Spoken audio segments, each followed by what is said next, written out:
Muchísimas gracias y buenos días, amigos televidentes. Gracias por siempre estar en sintonía del Canal 33 y de esta su entrevista Perspectivas. El presidente de la Cámara de Comercio e Industria de El Salvador y también el director ejecutivo de la misma me acompañan y estamos conversando sobre las proyecciones y estimaciones que se tienen para este 2014 en materia económica y en materia de seguridad.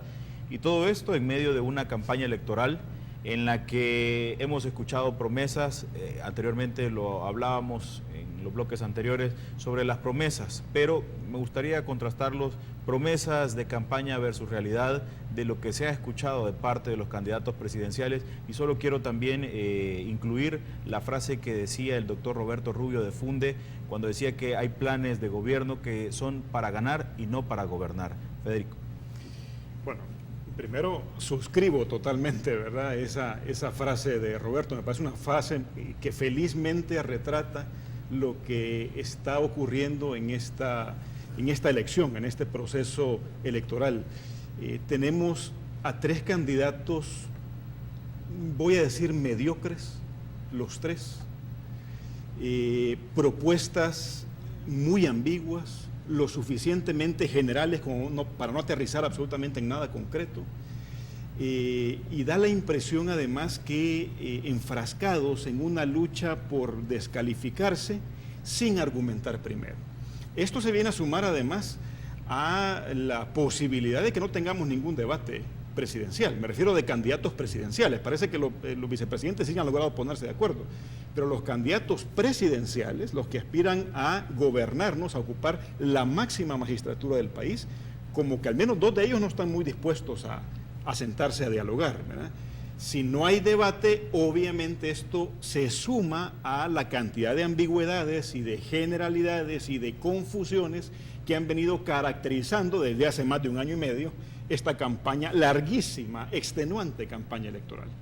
Entonces, frente a esta realidad, pues bueno, uno como ciudadano dice, híjole, ¿y qué nos va a tocar entonces? ¿Votar por el menos peor? Es realmente muy complicado a estas alturas poder dar una luz, un criterio a la ciudadanía que permita determinar por dónde hay que ir. Sí se puede dar un criterio, al menos desde nuestra perspectiva, por dónde no hay que ir. Eso sí lo podemos decir y me imagino que en eso vamos a poder abundar en los próximos minutos. Don Luis. Bueno, nuevamente, creeríamos o quisiéramos creer que las campañas son para proponer soluciones a problemas y que el ciudadano lo que debería de tener es un menú entre algo bueno y escoger lo mejor. Pero lamentablemente las campañas populistas se han convertido en a ver quién ofrece más de manera irresponsable, sin explicar cómo lo van a hacer ni de dónde van a sacar los recursos para hacerlo. Nuevamente, despertando altas expectativas que después se van a ver frustradas una vez que enfrentemos la dura realidad cotidiana que nos va a tocar enfrentar cuando el nuevo gobierno llegue. Este tipo de cosas son las que vienen dándole mala reputación a la política y la que hace que los ciudadanos cada vez se vuelvan menos confiados o más apáticos a los políticos. Y creo que ese es un gravísimo error y una tristeza nacional que debemos de buscar cómo ir enmendando. Dentro de las propuestas que se hicieron, nosotros hicimos en la Cámara un exhaustivo análisis comparando las propuestas de los tres principales partidos y encontramos una gran cantidad de coincidencias. Y encontramos tal vez una gran cantidad de diferencias, no porque, como dice Federico, no se profundizaba o no se aterrizaban muchas de estas cosas. Pero siendo positivos, deberíamos de concentrarnos en esas coincidencias y ver cómo de esas coincidencias podemos de verdad construir un plan de nación o un plan de gobierno o un plan de acción que nos permita ir avanzando en la solución de los problemas. Veamos a modo de ejemplo, todos hablan de la importancia que tiene la educación, pero nadie habla de por dónde se debe de empezar. Uno de los partidos, el partido en el gobierno, habla como un gran logro en la educación el haber dado el vaso de leche y los uniformes. Y a mí se me ha criticado en otro programa, porque yo dije de que eso no era un programa de educación, que si bien es cierto hay que preocuparse por darle especialmente a los niños y a la gente más necesitada una adecuada alimentación para que estén bien nutridos, porque la nutrición tiene que ver con el desarrollo de las personas. No podemos considerar que dar un vaso de leche 3 veces a la semana sea una inversión en un programa educativo. O sea, en la educación se tienen que ver la currícula, se tiene que ver la infraestructura, se tiene que ver las horas de estudio, se tiene que ver los apoyos que se le dan a las escuelas para que tengan computadoras, para que tengan pupitres, para que tengan... Mire, hace un par de semanas me dice un director, fíjese que en mi colegio, yo soy director de colegio, tenemos 1.200 a 1.400 estudiantes y solo tenemos 2 baños. Y llega el agua 3 veces por la semana. Yo me pregunto cómo pueden estudiar los niños, 1.400 niños, en una escuela que tengan 2 servicios sanitarios sin agua, ¿verdad? Entonces hay que priorizar. Entonces, bueno, si todos dicen que la educación es lo más importante o una de las prioridades, ¿por qué no nos ponemos de acuerdo en un plan de educación que de verdad resuelva el problema educativo nacional, no en un periodo de gobierno, sino en varios periodos de gobierno?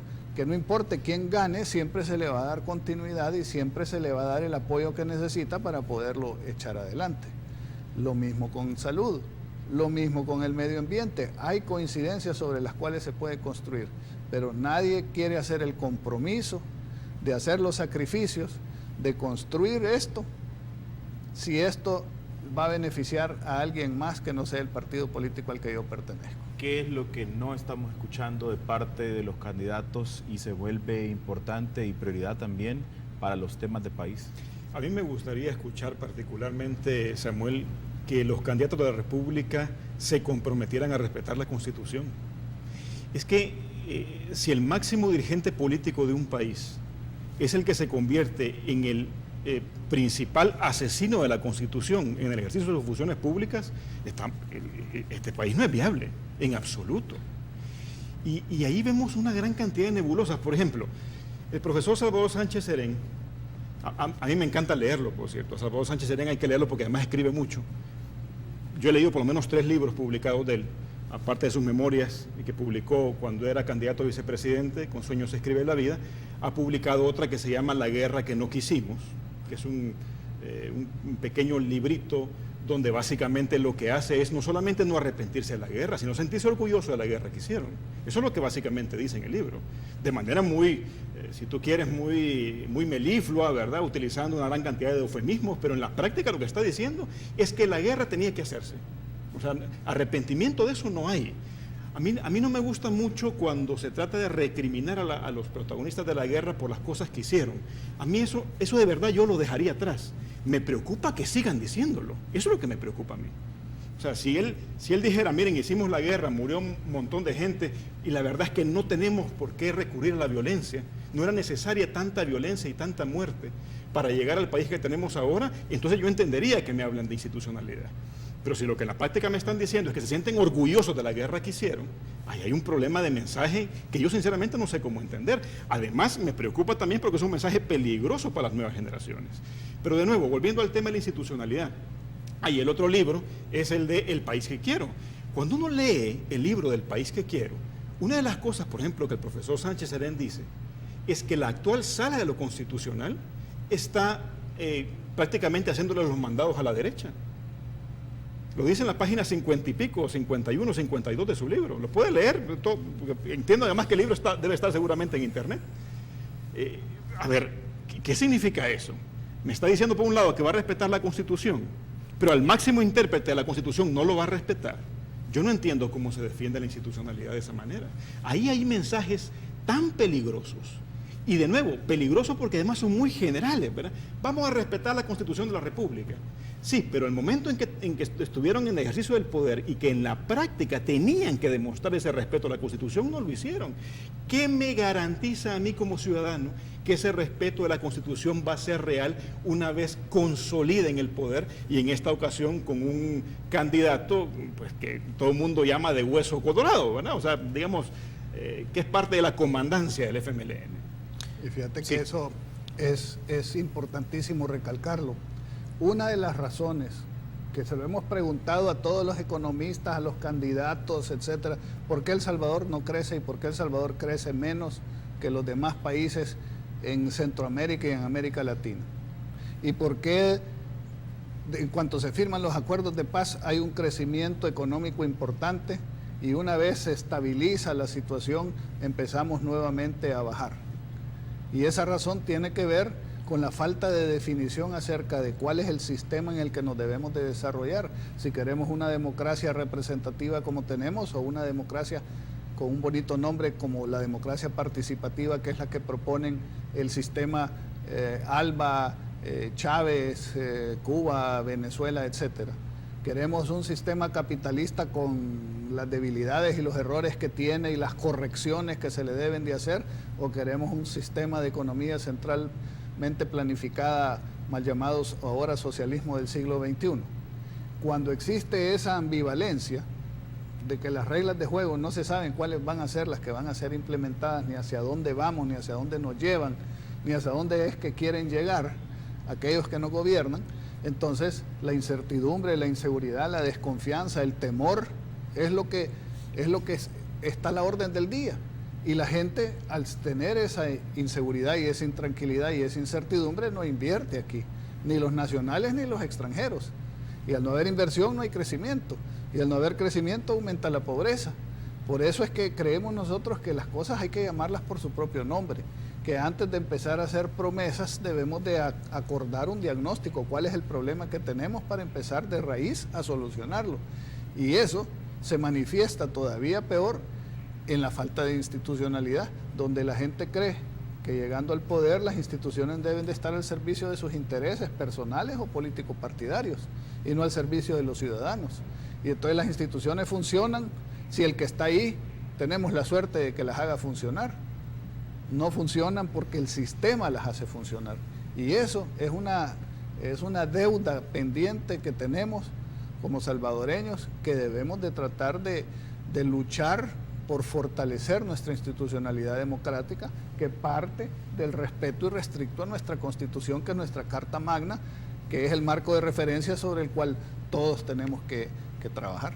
Bien, vamos a hacer la última pausa comercial, amigos televidentes, volvemos.